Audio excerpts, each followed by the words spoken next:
George Kilpatrick Inspiration for the nation, celebrating people we feel good about. Ujima is the third day of Kwanzaa collective work and responsibility to build and maintain our community together and to make our brothers and sisters' problems our problems and solve them together. And of course, we are living the 7 principles of Kwanzaa, inviting individuals within the community to talk about how these principles will live not only for them, but for us as a community. We're pleased to be joined by Baye Muhammad. He is the CEO of the Rochester Economic Development Corporation. Baye, it's so good to see you and talk about Kwanzaa. Yes, how you doing, George? And thanks for having me on. Oh, appreciate you, Baye. So when we talk about Ujima, collective work and responsibility, this third principle of Kwanzaa, what does it mean to you? I mean, what it means to me is working together, and that's particularly with like minds.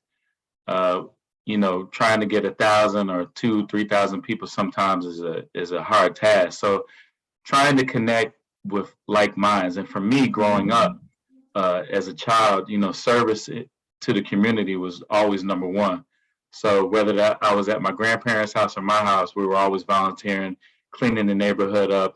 My mom had this belief when we rented a home, and she used to send me out there to clean in front of the street. She said, "Look, we live here. Even though we don't own this home right now, it's still your community." And I used that into my life. Raising my children, they used to ask me the same question: "Why are we doing this?" But we live here, and we have to work with the community, whether people are doing it or not. We have to be the example, and others will come along.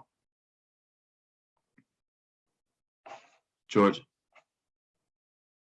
It's funny you should say that, because that is what makes communities stronger, right? But it also makes us stronger as family. You talked about how these are values that you wanted to place on your kids. Absolutely. Yeah, I learned a lot from my parents. And when I was younger, I didn't really know until I got to be an adult. And even now, I reflect on what they continue to teach me, what they taught me, and I feel a sense of responsibility, and I always have, to the community I'm living in and the community abroad, to be that example. I mean, I'm not a perfect human being by no stretch, but service has always been number one. So where'd you grow up? Where was your hometown? Well, my father was in the military, so we lived in different places: Alaska, North Carolina, Virginia. They live outside of DC right now, and I went to high school outside of DC. So that's like my second or third adopted home, along with Syracuse and Rochester, Northern Virginia or DC. Alaska, what was that like? Were you old enough to remember being there? That was a great experience. Traveling opens your mind up. It doesn't make you so narrow-minded about things or people. Being a child of the military, you have to go in communities, and you have to act fast and meet people. But Alaska, they call it a big country, is beautiful. We lived in Anchorage, Alaska, but a great experience, and I haven't been back, but I want to visit again. So what does it take to maintain our community? What do you think it takes? Collective action, collective ideas, but that key word is action. Mm-hmm. I took down a few little notes. I mean, we have to really be involved in areas that interest us. Everybody's not interested in politics, but politics affects your everyday. Being involved with the schools, the PTA, the school board, a lot of things people don't think about. The planning commission, a lot of activity happening right now in Syracuse, but a lot of it was teed up years ago, 10 years ago. But economic development plan, it takes time. So right now you have 81, and people should be front and center, with that project, what's going on, because your voice actually does matter. If you shake the tree, you complain or you constructively do that, things can change, and everybody plays a different role.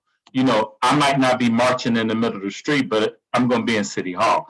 The other person's going to be marching in the street. So really respecting those roles too. Everybody doesn't have to play the same role, but the thing is, let's get the job done, for the people. Oh man, Baye, you said something really critical there. It's almost so we have to also. It's almost like the analogy, men always go to sports analogies. I don't know what the right.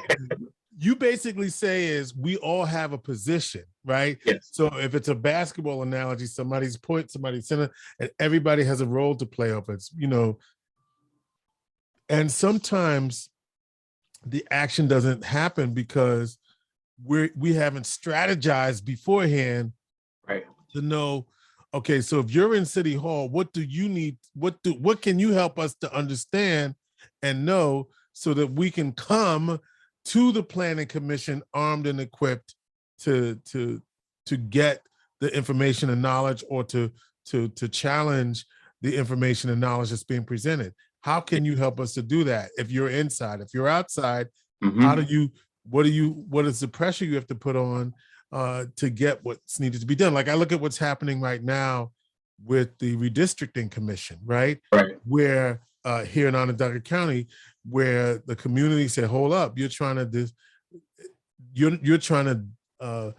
disempower us, and Right. we're not trying to have that." And so we're now in that conversation to make sure that doesn't happen. Now, by the time we have this conversation, it could or it may or may not have happened. But the fact is, that's what you're saying, is that we just have to stay. We have to really. I hear you saying strategy. I hear you say action. It's not just enough to be together, but we have to make certain that being together produces something. If I'm exactly. Now redistricting, that'll happen again in 10 years. Right. So based on what we know now, it's, the babies that are 10 years old, they'll be 20. Right. But we really should be planning for that now. Yeah. Because it's going to happen again. And it matters. Redistricting, it matters. So, staying plugged in and things like that. Tell me about your work at the Rochester Economic Development Corporation and how this may tie into the work that you do there. Yeah, so REDCO, which that's what we call it, that the organization has been around since 1983, but it sat within the city of Rochester. And so from 2015 to 2019, I was a commissioner of neighborhood and business development. And just through my travels and the mayor travels, we said it would be better if this corporation could work separately from the city, but collaboratively with the state, federal, county. And our job and our mission is to support small to mid-sized businesses, particularly those women-owned businesses and Black and Latino-owned businesses. And we support them through financing. We provide low interest loans, education programs, and we're working on building networks. A lot of our businesses, I'm proud to say I see more activity in Syracuse now, but a lot of it is just the network. Our folks or the small businesses, they don't have the networks. They don't know where to get the information because they're not at a particular event. So we're trying to, we are removing those barriers. Yeah, and I think, so you have REDCO, we have SEDCO, but it's different here in Syracuse, right? Because SEDCO is still part of the city, right? Right, SEDCO is part of the city and really, can do a lot of good. But again, the people have to know about it. Mm-hmm. And even in our work, what we found out, even when I was working with the city, there were so many people that did not know the services that the city provided, nor REDCO provided, or even the county. So getting information out, we've spent a lot of money on marketing and just getting the word out, and we're still working at it because it's not that our people will not access. It's just they don't know. And then once they know, they have to be prepared. So businesses that are underground now, you have to get above ground. We have cannabis legislation that was just passed. We have a lot of brothers and sisters selling cannabis illegally. Now it's legal. So if you really want to do, you have to get above ground now, and you got to pay taxes and stuff like that. But as you saw, all the programs that came out this year, the last year and a half, as a result of COVID, but you had to have your taxes. You had to have at least 2 or 3 years in taxes. you had to have, some sort of accounting to get the PPP loans and stuff like that. So we're really stressing that our business do the right thing so they can benefit from these programs. And someone like me and our team, we're going to fight for you. Yeah, and when you talk about your team, and again, I'm sort of connecting it back to what we say about collective work and responsibility. As a CEO in that position, you're seeing your role as to making sure that our communities have that information. So what do they need to know? Businesses in particular, or just community, businesses, what do people need to know? However you want to answer that. That's a good question. That there are resources here. Okay. There are many resources here, but getting access to those are the barriers we're breaking down. So the city has resources for small businesses and large businesses. The county does as well. And there are other nonprofits, just like REDCO in Syracuse, that can support business.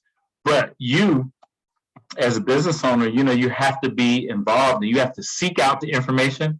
No one is really going to just bring it to you and plop it in your lap and say, here's $1 million for this. You really have to seek the information. And once you get the information on what to do, you have to go through the process. And sometimes the application process is very bureaucratic, but go through it and seek help if you need it. Baye, I think about this process, and I'm always hearing about deals going down, tax and payment in lieu of taxes, taxes abated for so many years. And a lot of that happens, right? Because people come to the table, they know what they're looking for, they know what they want. And how do we get that information? Things to be able to play like that, you know what I'm saying? Yeah. I think you've always provided this vehicle for people to get information or to have the folks who are making the decisions on your show. Yeah. So that's a start. You have, we have city council members that they are actually at the table. How effective they do their job, that's a whole nother story. But there are no barriers for them getting the information because a city council person can call on any commissioner any given day and get it right away.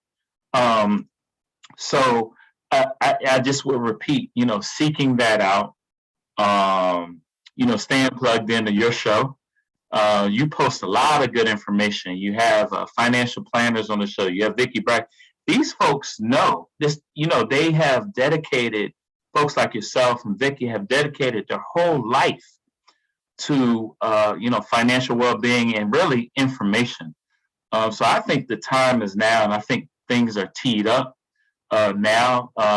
You have not a new mayor, you have a mayor coming in the second term who, wants to do things, but I think it's more than just, the personalities of who's there or, looking at them, they didn't do this. We got to figure out what we want and then, go after it. And it's not going to be easy. I just want to put that out there. It's not easy. By the way, congratulations on your son being a SPD, Syracuse police officer. I know that's. Thank you. I see a big grin on your face on that one. Oh yeah. It's well, George. Seeing your children develop is it's a great thing, and I actually like this stage. As adults, but no, I'm actually proud of him. He's dedicated. And I just always want him to grow, but I think his passion for the community is there. And we had him on the show. Yes, yeah. Shaquille Muhammad, and shout out. I wanted to give Shaquille a shout out, and he's doing great and recognized for his work, and y'all did a good job. So yeah, thank you. Proud of him. So just to bring this around, you said something that really struck me, and I want to just make sure people heard you. You said that my council member has the information, and whether they share that or make sure that you're aware of that is another story. So that begs the question, Yeah. Or basically, the challenge is you need to know who's representing you and make sure that they get the information to the community. That's what you're basically putting. You used to be a commissioner of parks here in the city. Yes. And so city of Syracuse. So you're saying, listen, hold them accountable, ask them to tell you what's going on and keep you in the loop. We need to stop just checking a box just because somebody's a Democrat or Republican. All right, now. Find out what they want to do, and we have to hold each person accountable. I mean, that's part of my job. I don't mind being held accountable. But yes, they do have the information, and they should be seeking the information, but they also need help.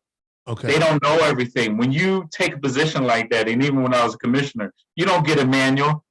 It's on the job training. I wish you did. When I was there, I worked on standard operation procedures and stuff like that. I had all the departments do that because I said, I don't want anybody to come in after me and start from square one. It's hard work, and day one, you get a phone call. I don't know if they have an orientation. They might, maybe they do now, but they need help too, and they need cover sometimes. So as they're challenging sometimes the mayor or the county exec, we got to give them cover. Don't let, if you support your elected official and you believe they are good, back them up. When they say come to the meeting, I need you to speak up on that. We got to go. We got to go or send somebody. Yeah. That's what collective work and responsibility looks like to me. If we're gonna rebuild our community. Baye, lastly, looking forward to 2022, what are some specific recommendations that you have? You already said, get the information, know what's going on, use your resources. Anything else we need to do to make collective work and responsibility, Ujima, real for us and our community? Yes, I would say get involved as much as possible. Get a lane in which you want to work out, and that could be one or two, that could be three. Our children need help, our seniors need help. There are lanes that you can work in the city of Syracuse. But I'll also, on the health front, we have a pandemic we're in, and I don't quite understand it. I'm not a medical professional, but as long as I understand what I'm saying, I'm going to wear my mask and do whatever is necessary to stay safe, because not only is it affecting me, it's affecting my neighbor. Yeah. So our health is very important, and I usually get frustrated because that's not really being stressed. It's just vaccine being stressed, but nobody's saying you should eat healthy. And that matters. We need to stay alive. But pay attention, get involved. 81 is probably one of the biggest projects in the United States. And it's very impactful. And it was impactful when Robert Moses put up 81 and tore down part of the old 15th ward, if I'm correct. So don't let up on that, because if you let up, things will happen. Folks will move to the city, and you will blink and you try to figure out what happened. Yeah. So there's going to be a lot of money floating around in that region. So I would say keep your ear to it, stay involved, and wherever you can participate, I would say participate. Baye Muhammad, CEO of the Rochester Economic Development Corporation, former Commissioner of Parks and Recreation here in the city of Syracuse. Baye, so good to have you on. Thank you for helping us to understand Ujima, collective work and responsibility, the third principle of Kwanzaa, inspiration for the nation. Good to see you, brother. It's good to see you, man. Good to see you. Good to see you too. Thank you for the opportunity. Inspiration for the nation.